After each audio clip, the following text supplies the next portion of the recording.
Welcome to this Concept Explainer, brought to you by CBSE Score Lab of profsam.com, that is, profsm.com. இன்னைக்கு நம்ம unit 9, Ray Optics and Optical Instrumentsலேருந்து Total Internal Reflection டாபிக்கை பார்க்க போறோம்.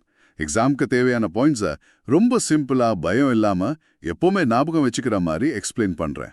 இந்த topic எனக்கு கொஞ்சம் கன்ஃபியூசிங்கா இருக்கும். நிறைய ரூல்ஸ் இருக்கிற மாதிரி தோணும். நீங்க யோசிச்சிருக்கீங்களா, டைமண்ட் ஏன் எவ்ளோ ஜொலிச்சு மின்னுது? ஒரு கிளாஸ் பீஸா அதே மாதிரி கட் பண்ணா கூட அந்த அளவுக்கு ஸ்பார்க்கிள் வராதே, ஏன்? அப்புறம் இன்னைக்கு நம்ம யூஸ் பண்ற ஹை ஸ்பீட் இன்டர்நெட் டேட்டால எப்படி ஒரு சின்ன கண்ணாடி வயருக்குள்ள கடலுக்கு அடியில ஆயிரக்கணக்கான கிலோமீட்டர்ஸ் டிராவல் பண்ணுது, ஒரு செகண்ட் கூட சிக்னல் கட் ஆகாம? ஆமா, எனக்கு அத பத்தி ஒரு டவுட் இருந்துச்சு. நான் நினைச்சேன் டைமண்டோட கட்டிங் ஸ்டைல் தான் இந்த ஸ்பார்க்கிளுக்கு காரணம்னு. அதுக்குள்ள பிசிக்ஸ் இருக்கா? இருக்கு. அந்த ஃபைபர் ஆப்டிக் கேபிள் விஷயம் இன்னும் சர்ப்ரைசிங்கா இருக்கு. ஒரு லைட்டு எப்படி ஒரு வயர்க்குள்ள லாக் பண்ணி அது வளைஞ்சா கூட வெளியே வராம அனுப்ப முடியும்? எக்ஸாக்ட்லி. உங்க ரெண்டு கேள்விக்குமே ஒரே பதில் தான், டோட்டல் இன்டர்னல் ரிஃப்ளெக்ஷன், ஷார்ட்டா டிஐஆர். ஓ, டைமண்டோட ஸ்பார்க்லிங்க்கும் நம்ம யூஸ் பண்ற ஃபைபர் ஆப்டிக் இன்டர்நெட்டுக்கும் இதுதான் மெயின் பிரின்சிபல்.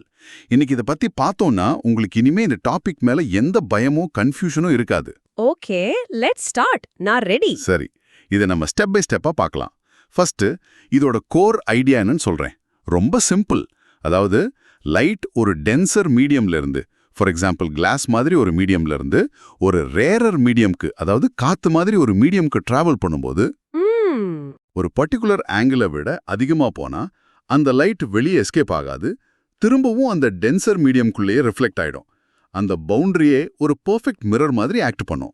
வெயிட், டென்சர் ரேரர்னா என்ன? இதுக்கும் நம்ம கெமிஸ்ட்ரியில படிக்கிற மாஸ் டென்சிட்டிக்கும் ஏதாவது சம்பந்தம் இருக்கா? எனக்கு அது எப்பவுமே கன்ஃபியூஸ் ஆகும். Good question. நிறைய ஸ்டூடெண்ட்ஸ் இங்க தான் தப்பு பண்றாங்க. இதுக்கும் மாஸ் டென்சிட்டிக்கும் சுத்தமா சம்பந்தம் இல்ல. அப்படியா? நாம இங்க பேசுறது ஆப்டிகல் டென்சிட்டி பத்தி. கண்டிப்பா சொல்றேன். எந்த மீடியம்ல லைட் ஸ்லோவா டிராவல் பண்ணுதோ அது ஆப்டிகலி டென்சர் மீடியம். ஓகே. எந்த மீடியம்ல லைட் ஃபாஸ்டா டிராவல் பண்ணுதோ அது ஆப்டிகலி ரேரர் மீடியம். உதாரணத்துக்கு கிளாஸ்ல லைட் ஸ்லோவா போகும், சோ அது டென்சர். காத்துல ஃபாஸ்டா போகும், சோ அது ரேரர். ஓ, அப்போ இது பொருளோட வெயிட்ட பொறுத்தது இல்ல, அது லைட்டோட ஸ்பீட எவ்ளோ குறைக்குதுங்கிறத பொறுத்தது. சிம்பிளா சொன்னா லைட்டுக்கு டிராஃபிக் ஜாம் ஜாஸ்தியா இருக்கிற ரோடு தான் டென்சர் மீடியம். கரெக்டா? Perfect analogy. Traffic jam road தான் டென்சர் மீடியம், ஃப்ரீயா இருக்கிற ஹைவே தான் ரேரர் மீடியம். இப்போ புரிஞ்சுதா? எஸ், இப்போ கிளியரா புரிஞ்சுது. சரி, இப்பதான் விஷயமே இன்ட்ரெஸ்டிங்காக போகுது. இதை புரிஞ்சுக்க ஒரு நல்ல அனாலஜி இருக்கு. நம்ம பூமி மேல இருந்து ஒரு பந்தை மேல தூக்கி போடுறோம்னு வச்சுக்கலாம். கொஞ்சம் ஸ்பீட்ல போட்டா என்ன ஆகும்? பால் திரும்ப கீழே வந்துடும், கிராவிட்டினால. கரெக்ட். இது நார்மல் ரிஃப்ராக்ஷன் மாதிரி. லைட் ஒரு மீடியம்ல இருந்து இன்னொன்னுக்கு போகும்போது கொஞ்சம் பெண்டாய்க்கு போகும், ஆனா வெளியே போயிடும்.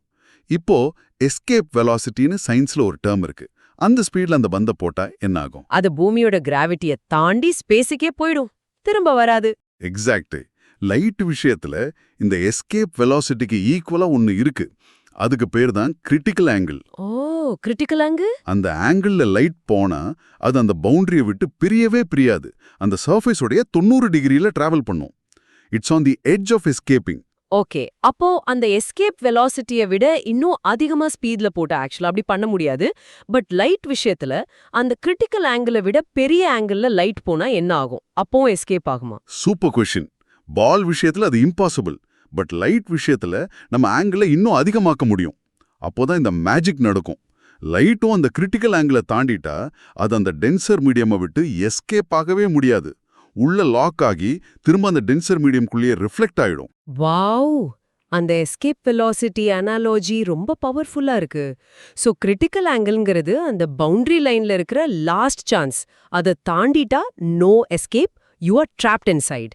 இப்போ கனெக்ட் பண்ண முடியுது. இப்போ ஒரு மென்டல் இமேஜ் கிரியேட் பண்ணிக்கோங்க. நீங்க ஒரு ஸ்விம்மிங் பூல்குள்ள தண்ணி கடியில் இருக்கீங்க. உங்க கையில ஒரு வாட்டர் ப்ரூஃப் டார்ச் லைட் இருக்கு. நீங்க அந்த லைட்டை மேல தண்ணியோட சர்ஃபேஸை நோக்கி அடிக்கிறீங்க. Okay, I can picture that. நீங்க டார்ச்சை ஸ்ட்ரெயிட்டா 90 டிகிரியில் அடிச்சா லைட் நேரா வெளியே போயிடும். இப்போ கொஞ்சம் சாச்சு ஒரு சின்ன ஆங்கிள் அடிக்கிறீங்க. கொஞ்சம் லைட் காத்துக்கு வெளியே போகும், அதாவது ரிஃப்ராக்ட் ஆகும். கொஞ்சம் லைட் திரும்ப தங்கிக்குள்ளேயே ரிஃப்ளெக்ட் ஆகும். இது நார்மலா நடக்கிறது. ஆமா, லைட் ஒரு சர்ஃபேஸ்ல பட்டா இது ரெண்டுமே நடக்கும். கரெக்ட். இப்போ நீங்க அந்த ஆங்கிளை அதிகப்படுத்திக்கிட்டே போறீங்க. டார்ச்சை இன்னும் படுக்க வச்சு அடிக்கிறீங்க. என்ன ஆகும்னா வெளியே போற லைட்டோட பிரைட்னஸ் குறைஞ்சிக்கிட்டே வரும், ஆனா தண்ணிக்குள்ளேயே ரிஃப்ளெக்ட் ஆகுற லைட்டோட பிரைட்னஸ் ஜாஸ்தி ஆகிட்டே வரும். ஓ ஓகே. சோ ஆங்கிள் பெருசாக ரிஃப்ளெக்ஷன் வின் பண்ணிக்கிட்டே போகுது. எக்ஸாக்ட்லி. ஒரு பர்டிகுலர் ஆங்கிள் வரும்போது, அதாவது அந்த கிரிட்டிக்கல் ஆங்கிள்ல வெளியே போற லைட் சுத்தமா வெளியே போகாம அந்த தண்ணியோட சர்ஃபேஸோட உரசிட்டு போகும். 90 டிகிரில பெண்ட் ஆகி போகும். ஓகே, அதுதான் அந்த எஸ்கேப் வெலாசிட்டி பாயிண்ட். அப்போ அதை தாண்டிட்டா நான் டார்ச்சை இன்னும் படுக்க வச்சா? நீங்க அந்த கிரிட்டிக்கல் ஆங்கிள தாண்டின அடுத்த செகண்ட் சுத்தமா எந்த லைட்டும் வெளியே போகாது. ஒரு சின்ன டாட் கூட 100% லைட்டும் அந்த தண்ணியோட சர்ஃபேஸ்ல பட்டு திரும்ப தண்ணிக்குள்ளேயே ரிஃப்ளெக்ட் ஆகும். அந்த தண்ணி ஏர் பவுண்டரி ஒரு சாலிட் மிரரை விட பெர்ஃபெக்ட் மிரரா மாறிடும். No light escapes. அதனால தான் அது டோட்டல் இன்டர்னல் ரிஃப்ளெக்ஷன்னு சொல்றோமா, பிகாஸ் 100% லைட் ரிஃப்ளெக்ட் ஆகிறதால. ப்ரிசைஸ்லி. சரி, இப்போ என்சிஆர்டி இது எப்படி சொல்லுதுன்னு பார்ப்போம். செக்ஷன் 9.4ல இருக்கிற டெஃபினிஷனை கொஞ்சம் ரீட் பண்ணுங்க. When light travels from an optically denser medium to a rarer medium, it is partly reflected and partly refracted. If the angle of incidence is increased still further, refraction is not possible and the incident ray is totally reflected. This is called total internal reflection. The angle of incidence corresponding to an angle of refraction 90 degrees is called the critical angle, IC. இந்த டெஃபினிஷன்ல angle of incidence, angle of refraction, critical ஆங்கிள்னு நிறைய terms வருது. இதெல்லாம் என்னன்னு step by ஸ்டெப்பா சொல்ல முடியுமா நம்ம பேசினதை வச்சு? ஷுவர், அதுதான் இப்ப பார்க்க போறோம். ரொம்ப சிம்பிள். ஸ்டெப் 1, லைட் எப்பவுமே டென்சர்ல இருந்து ரேரர் மீடியமுக்கு போகணும். அதாவது தண்ணீர்ல இருந்து காத்துக்கு, கிளாஸ்ல இருந்து காத்துக்கு. அப்போதான் அது நார்மலை விட்டு விலகி பெண்ட் ஆகும். இது ஸ்னெல்ஸ் லாவோட பேசிக் ரூல். இதுதான் கண்டிஷன் நம்பர் 1. ஓகே. ஸ்டெப் 2, நம்ம இன்சிடென்ட் ஆங்கிள அதிகமாக ரிஃப்ராக்டட் ஆங்கிள் இன்னும் வேகமா அதிகமாகும்.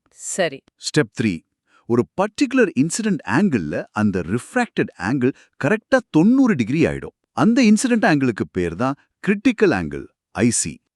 இதுதான் நம்ம escape velocity point. Okay. Step 4, நம்ம இன்சிடென்ட் ஆங்கிள் அந்த கிரிட்டிக்கல் ஆங்கிளை விட இன்னும் அதிகமாகும்போது, அதாவது ஐசி ஆகும்போது ஸ்னெல்ஸ் லா ஃபார்முலா படி sin r 1 ஆகணும். ஆமா, n1 sin i is equal to n2 sin r. அப்போ sin r வந்து n1 by n2 sin i. i பெருசானா sin rம் பெருசாகும். கரெக்ட். ஆனா ஸ்டெப் 5, மேத்தமேட்டிக்ஸ்ல சைன் ஃபங்க்ஷனோட வேல்யூ எப்பவுமே -1க்கும் +1க்கும் நடுவுல தான் இருக்கும். அது எப்போதுமே 1 விட ஜாஸ்தியா ஆக முடியாது. சோ சைன் ஆஃப் r 1ங்கிறது ஒரு இம்பாசிபிள் சிச்சுவேஷன். ஹோ, இப்போதான் ஸ்ட்ரைக் ஆகுது. சோ அந்த ஆங்கிள்ல லைட்டை ரிஃப்ராக்ட் பண்ண பிசிக்ஸோட ரூல்ஸே, அதாவது ஸ்னெல்ஸ் லாவே ஒர்க் ஆகாது. மேத்ஸே இடியுது. அதனால லைட்டுக்கு ரிஃப்ளெக்ட் ஆகிறது தவிர வேற வழியே இல்லையா? எக்ஸாக்ட்லி. அதுக்கு வேற ஆப்ஷனே கிடையாது. ரிஃப்ராக்ஷனுக்கு வாய்ப்பே இல்லாம போயிடும். சோ அந்த 100% லைட்டும் திரும்ப அந்த டென்சர் மீடியம்குள்ளேயே ரிஃப்ளெக்ட் ஆயிடும். இதுதான் total internal reflection. Wow, it's not a choice, it's a necessity for light. இப்போ டெஃபினிஷனோட லாஜிக் புரியுது. Okay. Formula everything is clear so far. This concept explainer is from profsam.com. That is profsam.com. இப்போ ஒரு சின்ன example பார்க்கலாம். Light கிளாஸ்ல இருந்து அதோட refractive index n1 is equal to 1.5, காத்துக்கு அதோட refractive index n2 equal to 1.0 travel பண்ணுது. கிரிட்டிக்கல் ஆங்கிள் என்னன்னு கண்டுபிடிக்கலாம். ஃபார்முலா ரொம்ப simple. sin of IC equal to n2 n1. அதாவது ரேரர் மீடியமோட refractive index divided by denser மீடியமோட refractive index. Okay. Formula sin of IC equal to n2 by n1. அப்போ இங்க sin of IC is equal to 1.0 divided by 1.5. Correct. So sin of IC equal to 0.667. இதுக்கு arc sign எடுத்தா IC வந்து தோராயமா 41.8 decrease வரும். 41.8 degrees. இப்போ ஒரு light ரே அந்த கிளாஸ் ஏர் சர்ஃபேஸை 50 டிகிரியில் ஹிட் பண்ணுதுன்னு வச்சுக்கலாம். என்ன ஆகும்? 50 டிகிரிஸ்ங்கிறது நம்ம கண்டுபிடிச்ச கிரிட்டிக்கல் ஆங்கிள் 41.8 டிகிரிஸை விட பெருசு. So incident angle I is greater than critical angle IC. அப்போ டோட்டல் இன்டர்னல் ரிஃப்ளெக்ஷன் நடக்கணும். பெர்ஃபெக்ட். உங்களுக்கே இப்போ ஆன்சர் பண்ண முடியுது பாத்தீங்களா? இன்சிடென்ட் ஆங்கிள் கிரிட்டிக்கல் ஆங்கிளை விட பெருசா இருக்கிறதால டோட்டல் இன்டர்னல் ரிஃப்ளெக்ஷன் நடக்கும். சுத்தமா லைட் வெளியே போகாது. அந்த 50 டிகிரி ரே ஃபுல்லா கிளாஸ்க்குள்ளேயே ரிஃப்ளெக்ட் ஆயிடும். இந்த TIR பிரின்சிபல் தான் நம்ம அடுத்த டாபிக்ஸ்ல பார்க்க போறோம். ஆப்டிக்கல் ஃபைபர்ஸ் எப்படி ஒர்க் ஆகுதுங்கிறதுக்கு ரொம்ப முக்கியமான base. Got it. So fiber optics பத்தி படிக்கும்போது டென்சர் டு ரேரர் கண்டிஷன் எப்பவுமே ஞாபகம் வச்சுக்கணும். எக்ஸாக்ட்லி. சரி, இப்போ எக்ஸாம்ல மார்க்ஸ் குறைக்கிற சில தவறுகளை பார்க்கலாம். ஸ்டூடெண்ட்ஸ் பண்ற ஃபர்ஸ்ட் மிஸ்டேக் TIR எந்த ரெண்டு மீடியம் நடுவுல வேணும்னாலும் நடக்கும்னு நினைக்கிறது. அப்போ அப்படி இல்லையா? காத்துல இருந்து தண்ணிக்கு போகும்போது நடக்காதா? நடக்காது. இது ரொம்ப முக்கியமான பாயிண்ட். TIR நடக்கிறதுக்கு ஒரே ஒரு condition. only when light travels from a denser to a rarer medium. Traffic ஜாம்ல இருந்து ஃப்ரீ ரோடுக்கு போனா மட்டும்தான். ஓ, காத்துலேருந்து கிளாஸ்க்கு வரும்போது லைட் நார்மலா நோட்டி பெண்ட் ஆகும், விலகி போகாது. ஸோ ரிஃப்ராக்டட் ஆங்கிள் எப்போவுமே இன்சிடென்ட் ஆங்கிளை விட சின்னதாக தான் இருக்கும். அதனால அது எப்போதுமே 90 டிகிரிஸை ரீச் பண்ணாது. TIR பாசிபிளே இல்லை. ஓ, ஓகே. ஸோ ரூல் நம்பர் 1 என்னன்னா, ஃபர்ஸ்ட் டைரக்ஷன் செக் பண்ணணும். டென்சர்லேருந்து ரேரருக்கு போகுதான்னு பார்க்கணும். அப்படி போனா மட்டும்தான் TIRக்கு சான்ஸ் இருக்கு. இல்லனா அந்த ஆப்ஷனே க்ளோஸ் பண்ணிரணும். Got it. இன்னொரு பெரிய தப்பு, கிரிட்டிக்கல் ஆங்கிள் எல்லாத்துக்கும் ஒரே மாதிரி இருக்கும்னு நினைக்கிறது. கிளாஸுக்கு 41.8 டிகிரிஸ்னா தண்ணிக்கும் அதே தான், டைமண்டுக்கும் அதே தான் அசியூம் பண்றது. அதுவும் தப்பா? ஃபார்முலா sin IC = N2N1ல ரிஃப்ராக்டிவ் இண்டெக்ஸ் n வருதே. அப்போ மீடியம் மாறினா அது மாறுமே. கரெக்டா யோசிக்கிறீங்க. கிரிட்டிக்கல் ஆங்கிள் அந்த ரெண்டு மீடியமோட ரிஃப்ராக்டிவ் இண்டெக்ஸை பொறுத்து மாறும். நாம பார்த்தோமே, sin IC = N2/N1. So n மாறினா IC மாறும். கிளாஸ் ஏர் பவுண்டரிக்கு கிரிட்டிக்கல் ஆங்கிள் கிட்டத்தட்ட 42 டிகிரிஸ். ஆனா டைமண்ட் ஏர் பவுண்டரிக்கு வெறும் 24.4 டிகிரி தான். ஓ, ரொம்ப கம்மியா இருக்கு. கிளாஸோட கம்பேர் பண்ணா பாதிக்கும் கம்மி. ஆமா. அதனால தான் டைமண்ட்குள்ள என்டர் ஆகிற லைட்டுக்கு வெளியே வர்றது ரொம்ப கஷ்டம். கொஞ்சம் சாஞ்சாலே போதும், ஆங்கிள் 24.4 டிகிரிஸை தாண்டிடும். ஆமா. லைட் ஈஸியா உள்ள ட்ராப் ஆகி உள்ள நிறைய தடவை ரிஃப்ளெக்ட் ஆகி அப்புறம் ஏதோ ஒரு சின்ன ஆங்கிள் வெளியே வரும்போது நம்ம கண்ணுக்கு அது அதிகமா ஸ்பார்க்கிள் ஆகுற மாதிரி தெரியுது. அப்போ டைமண்டோட கிரிட்டிக்கல் ஆங்கிள் ரொம்ப சின்னது.